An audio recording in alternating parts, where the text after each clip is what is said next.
SANFL, so we get the man that knows more about it than anyone else here in South Australia. Luke Marchioro joins us. Luke, how are you, mate? Good, thanks, guys. Thanks for having me. Always a pleasure to get you in, mate. Which game did you have on the weekend? We had Bays Crows on the weekend, so a really high-quality game. Plenty of momentum swings in that. The Crows kicked 7 in a row, looked like they were running away with it, and then Glenelg played the third quarter, which was probably the highest standard I think I've seen in the SANFL in the last couple of years. 10 straight, and the Crows didn't have an answer for him. Was it a breeze? A slight breeze, nothing major. It was probably only a goal or two, but I thought that. It was just didn't feel like a lot. But just Glenelg got that tidal wave of momentum, and there was a fairly big crowd there, and they made plenty of noise on the weekend for sure. Yeah, they've been two of the form teams, so it would have been a really good one to watch, mate. Norwood, too good for Port, 16-point winners in that game. You surprised by that or not? Bit of a scrappy affair. Those under lights games at Norwood never seem to hit the heights. No, always low scoring. And it is. Fairly dull encounters quite often, but Port were just tough, hung in there, and were pretty uncompromising. And Norwood missed a few shots at goal. Probably could have put the game away a bit earlier, which has been a bit of a pattern with them. And probably just happy to get the points on the board, Norwood, and kick their season into gear. But probably got a lot of work to do to be challenging in that top 5 or 6 towards the end of the season. They had periods, didn't they, where they just weren't there. Norwood, they just sort of they started well and then you disappeared for a little while, back again. And it's been a trend with them over 18 months now. There are play bursts in patches, then they'll disappear. But they've got some good kids coming through. They've got Cam Tahini back, who kicked 4 goals on Friday night, played really well for them. And he's probably a match winner, and he's someone that they probably liked the last couple of years in terms of that goal-kicking forward that can win them a game. So whether he can get going and win them a few games now might be a bit of a step forward heading into the rest of the season. Mate, we talked about Westies a couple of times. They're improving without getting the win. Certainly their result against the Eagles to go down by 13 looks like Westies are, don't judge them on the losses so much. They're building nicely, and I mean, it's always hard to judge a team that I think have lost 16 in a row now going back to last year, but they're putting together some really competitive performances. Hamish Hartlett back in obviously helps that as well. They've got Caden Brand back, who missed with COVID on the weekend, and they've got a few other younger kids coming through as well that are, Harry Lemmy didn't play obviously with COVID. They've got Callum Park over from Glenelg and Jackson Edwards from Glenelg as well, who have come over and made an impact in their midfield and across the half-back line, and they're building nicely, and I think this weekend against Norwood will be a really good opportunity for them to pinch a couple of points. And that Lemmings, he's going to be a high draft pick. He'll probably be in the top 10, I would think. Yeah, I think he will be as well. He's a good player. Just a natural forward, whereas Stewart was more of a ruck forward. I think he's more of a pure full forward, but as a 200-centimetre 18-year-old lad, he's got beautiful hands and can definitely going to be one to watch for the rest of the season. Luke, can I ask you about Fogarty? Did he play? He did play Friday night, yes. Any good? Struggled a bit. He just sort of didn't impact enough contests around the ground. He played on Sam Durden, which freed Riley Philthorpe up. Philthorpe kicked 4 goals in the first half on the weekend, playing on a lesser matchup. And then when they switched the matchups around, the ball probably didn't get in there as much as they would have liked. But I think he was probably a bit of a victim of the way the ball came in, but didn't impact the contest aerially, and it's pretty difficult at the moment in that forward line. There's a lot of bigger blokes down there for the Crows as well, which makes it trickier too. He's a disappointing player to me, because I like him. I've always liked Fogarty. You're disappointed why? Well, because he's better than that. He's better than playing SANFL. He's a good player, Fogarty, in my eye. I've always thought he's a good player.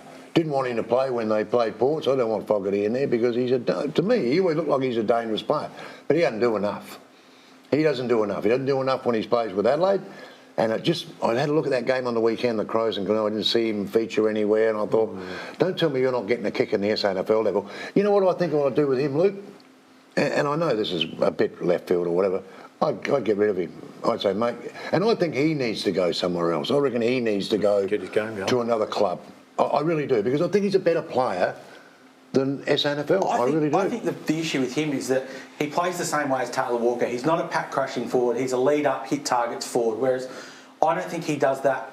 He doesn't crash packs. And I think when he plays in a side with Taylor Walker, you'll often see them lead to the same position because they're going for the same ball. And I don't think that they get those opportunities enough. So at SANFL level with Philthorpe there, they're playing Philthorpe deep and trying to play Fogarty as that crashing forward, which I don't think suits him. I think they're better off switching those two, playing Philthorpe higher up the ground, letting him use his tank and run around the ground, and trying to play Fogarty closer to goal. But at the moment, with Himmelberg, Walker and probably Philthorpe in front of him, he's got a lot of work to do. He's not going to get in. He's not going to get back, because Himmelberg is in good form. For Adelaide, and Tex has obviously relished the 8 months he had off. Yeah, he's playing pretty good. North Adelaide, mate, 43-point winners over Central. So in the first quarter, it looked like Central were going to run away with it. And they did. The North Adelaide play was a really good response from North. I think they're probably a bit slow to start. They had a few coming back with COVID and a few other things. So we don't know how that's going to affect a lot of teams this year in terms of, are you going to be off 1 week? But they really built nicely into that game, North Adelaide, and pulled away late. And they're finding different options to goal. Last year it felt like it was Louis Hender or Dyson Hilder or bust for that team. This year they've added Lockyer, they've added Bauer in that have been able to hit the scoreboard for them as well. So different avenues to goal, taking the pressure off Keenan Ramsey, taking the pressure off Dyson Hilder. And they're going to be pretty potent in that forward line with their midfield giving them plenty of supply. He kicked fives, didn't he, Bauer? Where's he from? Is he a... I'm not sure. He's sort of bobbed up this year. I think he might be out of the Sydney Swans Academy. Okay. So North have got a partnership with them. They had a few guys come over and they played some really good footy. Lockyer, the kid from Alice Springs, has got some real leaping ability. He reminds me a lot of Shane McAdam when he came over and played for Stewart. Good leap, good kick, going to be pretty dangerous around goals and got a lot of work to do to get it right, but he's going to be pretty exciting to watch this year in the SANFL. Okay. Stewart, 18-point winners over South. South's been hit by a bit of COVID, haven't they? South have been hit pretty hard and that was probably a good effort by South. I think the scoreboard, they pulled it back late and really in the first quarter I think they kicked 0-6 or 0-7 and could have closed the margin back to, could have been 2 or 3 goals at half time. Instead, Stewart made the most of their opportunities, were 40 points in front. The game was pretty much over. But Stewart have been, they won 7 out of 9 last year to finish the year. They're 2-1 this year and they're just building really nicely. They've got a really good group of midfielders coming through. Casey Voss, Tom Lewis, James Battersby, and they're building some real depth through that engine room and they're going to be a challenger towards this season, I think. 1-9 they were at half time to 8-4. It kills you. It just kills you. You just can't, if that's 7-3, they're in the game. They're well in the game. And if there's ever a ground where it's going to affect you with the wind, it is Arctic Park down there on the line. Exactly right. It is they couldn't afford to make the most of their missed opportunities. I mean, they've got plenty of ball coming in, but both of those teams I think will be around the mark at the end of the year. Okay. Do we get a chance to have a look at South and North? They play this Saturday, Prospect Oval. A bit of chance to see where South might be and where North really are. Well, they're both 2-1, and I think if you go to 3-1, it gives you a lot of confidence, and you get a leg up on those other teams in terms of challenging for the top 3 and getting that double chance. I think you'll get a really good guide of where those teams sit. South should hopefully have a couple back this week that they've been missing, so it'll be a really competitive game, and I think that's probably the match of the weekend, just about. All right. Eagles-Tigers might be on the Monday. That could be the match of the weekend, mate. Be a good game. The Eagles are just going at the moment, I think. They're just finding ways to win. Ugly against Norwood. Probably didn't play their best footy against Westies on the weekend, but Jimmy Tompus will come back into that lineup, played in their reserves on the weekend, so...